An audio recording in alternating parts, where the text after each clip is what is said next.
Breaking records, that's what she does. Kristina Knott notched a record-breaking 11.27 seconds in the women's 100-meter dash, smashing Lydia De Vega's 33-year-old Philippine record of 11.28 seconds in the same event. How did she do it? Kristina now joins us on ANC.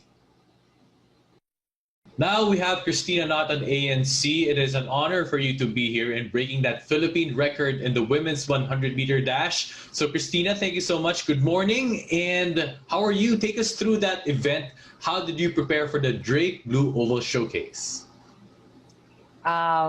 So I didn't know I was going to run. I found out that I was going to run like maybe 2 weeks. Like I kind of knew about it the month of, but it was like up in the air.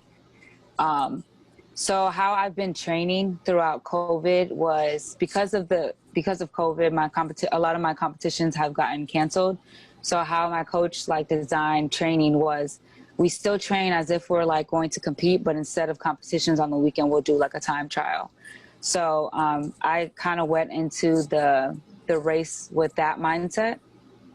Like, okay, granted it's a race, but it's nothing new. Like I've been in race mode this whole pandemic. So it's funny, I wasn't even supposed to run the 100. I was supposed to do the 200. So But what happened? Why did you run the 100 instead? So the person who put on the meet or whatever, they said that it was just like a lack of communication. That's how I would put it. But yeah, so I was initially supposed to be in the 100 and the 200, but I guess the spots filled for the 200, and they said like, okay, you only have 100. So I was like, fine. Well, does that happen? Does that happen? These types of situations, you said miscommunication. You prepare for an event, and then suddenly you do this event.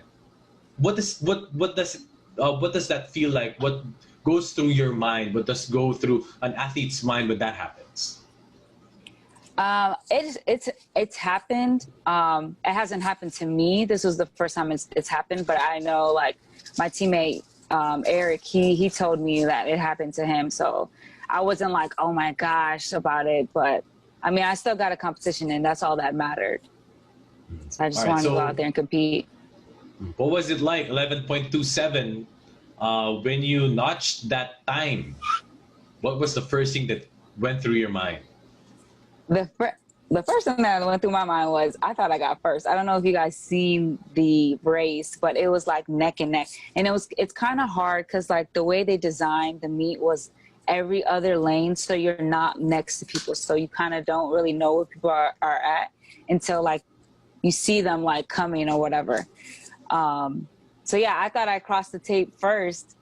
And then they said Kayla White's name. I was like, oh, okay. And then I saw that she like when I thought I got first, and I was like, oh my gosh, I ran 11.1. But I was like, oh, second place ran pretty fast. She ran 11.2. But I was 11.2 girl, and I wasn't mad. It didn't. I was shocked about the time because it didn't feel like that, and I wasn't expecting that. So I was excited. What is it like? Take us through that moment, at least when you were there, or you found out that hey, you broke a record. Well, the guy said it, like the announcer who was like announcing the race, he said it. And I was like, I didn't know he was talking about me. And then he said Philippines. And I was like, oh snap, I did a national record. But I was like, what did I run? I didn't know the time. And then they put the time up. And I was like, oh my gosh, I ran 11.27. So. But what is that like as an athlete? Of course, when we talk about track and field, when we talk about, of course, running events in particular, it's all about being the fastest. It's all about breaking records. But what does it take? What do you go through to get better every day? Well, for me, it's a lot of throwing up, a lot of running fast I practice. But I would say a lot of dedication. Like you have to go into each practice as if you're getting ready to get on the line and get in the blocks. You know, you can't just turn that on meet day. You have to start training your mindset in practice. So it's like second nature when you're in the blocks during competition. Now, I read in an article, Kristina, national team head coach for the Philippines, Coach Jojo Posada, said in 2019, as it was all part of the SEA Games, that he said that Kristina Knott is on track to break all of Lydia De Vega's records, and you broke Lydia De Vega's record of 11.28. So did you believe that at first when he said that? And was it going to be a reality? What were the things that you did from then and now?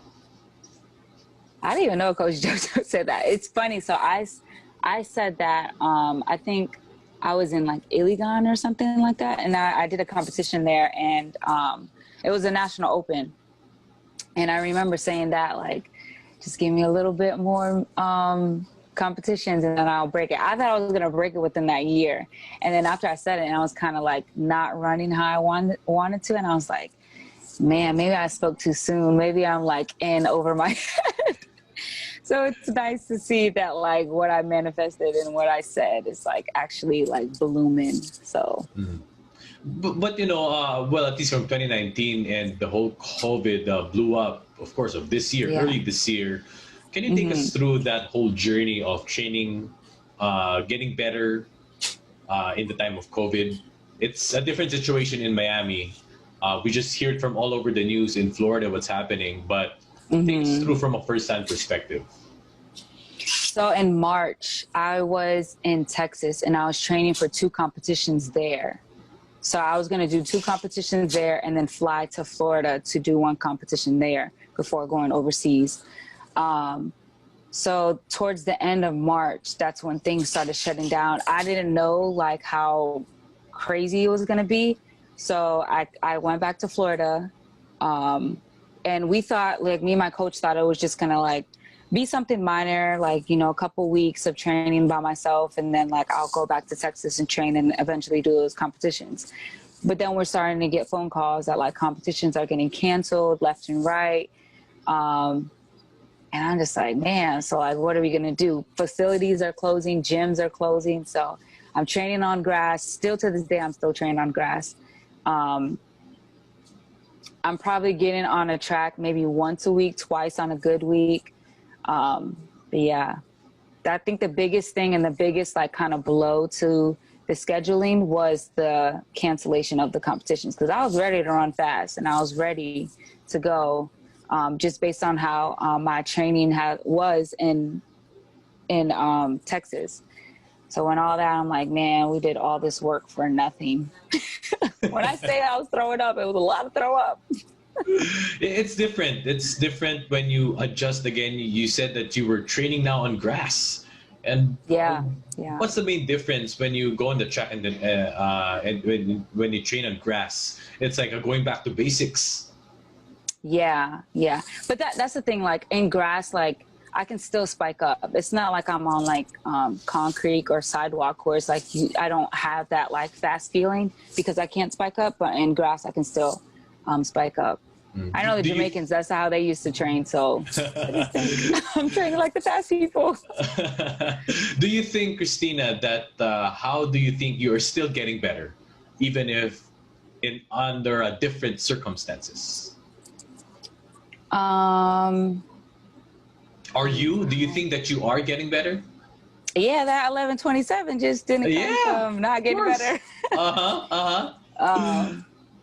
I would say it's the balance of having a support system around me rather than like when I'm training, it's like I'm kind of just like focused on training. So like my mindset is kind of like not like divided, but it's like, okay, when I'm not doing track, it's like, okay, I have like another focus to like be on, like with family and with friends and stuff like that. So it's just the balance helps, I guess. What about the health? How you take care of your health? How is the situation over there? Here in the Philippines, I'm sure you're aware of strictly wearing masks, even the face shields, distancing. How is it like over there where you are right now?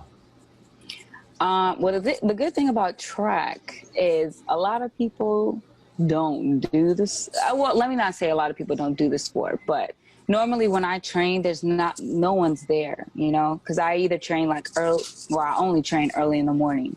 So everyone's probably like sleeping or doing their own thing. But yeah, so the social distancing part is not so much of a nag, but when I'm in the gym, that's where it's like, oh my gosh, because like going from station to station, I have to have a mask on. and it's hard to breathe in it. I don't care what nobody says, it's hard to breathe in it. Well, of course, for pro athletes, it's much different because you exert a lot of effort, and it's different. It's different for pro athletes to be wearing masks and at the same time go all out and burst. Kristina, I want to ask about your experience with SEA Games 2019. You actually set the record for the 200-meter dash at 23:01. And at the same time, how was that whole experience? Tell us about your desire to represent the country and play for the Philippines. So the desire came about in college. So I remember sitting in the cafeteria with some of my teammates in Arkansas, and we were watching the 2016 Olympics, and they were saying like, oh, they knew so and so from like different countries, and I'm like, how do you know them? And you guys are American. And then my teammates explained like, oh, they got to represent like their country, whether their parents are from there or if they're from there. I'm like, man, like that would be so cool to like represent the Philippines one day. And my motivation was to, it gave me an opportunity to learn that side of my culture, because I'm American. I didn't really grow up knowing like my Filipino side. So I just thought of it like, man, that would be a cool way to learn that side. So that was just a thought. And then 2016, or when I transferred to Miami, my coach knew the head coach of the Philippines at the time, and he connected me. My roommate knew Eric Cray, so she gave me his number. And then I contacted Eric. He told me just the paperwork and stuff that I had to like get done, and I eventually got in contact with Dr. Wico, and here I am. What is the feeling of a Filipino American who's practically raised there, coming back maybe to represent your culture? Of course, it's a different feeling, Kristina, right? Yeah. And you said that was just an idea, but what was it actually like when you actually represented the Philippines? I don't know. It's like a surreal feeling. Like I still like, I don't have the words to put it, but it's an honor. Like I'm super grateful for this experience. It's so funny, like thinking that like the work, because the paperwork was a lot, and I'm like, oh my gosh, I had to like fly to DC, do all this, and it's like all this, but it's just so nice to like actually be living it out, especially like all the work and the thoughts of like, oh, this is too much work, and just to see but it was like, all worth it, right? All worth yes, it. for sure. Yeah. Yes. I'm curious, Kristina, of course, when we talk of the title holder, well, technically you hold it now, Asia's fastest woman, Lydia De Vega. Have you had any conversation with her during your lifetime? What was that like? So I actually met her in 2019. So I had a track meet in Singapore, and it was a brief encounter. It was like, hey, how you doing? My name is Kristina. It was kind of like a moment to just put a face to each other's names. But yeah, she was cool. All right. So lastly, Kristina, who or what keeps you motivated? What is next for you? Who keeps me motivated?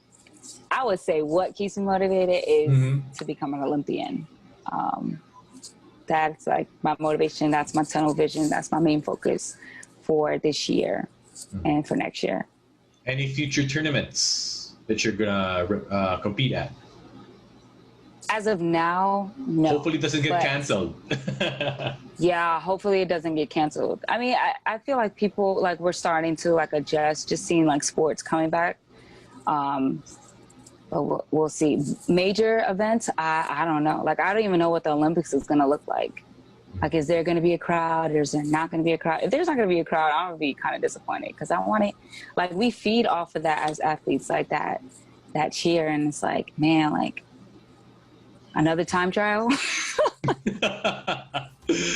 Well, I hope things get better. I hope you stay safe and stay healthy, and of course for sports to come back. All right, so there you have it. Kristina Knott, thank you so much for joining us here in ANC. Thank you. So much.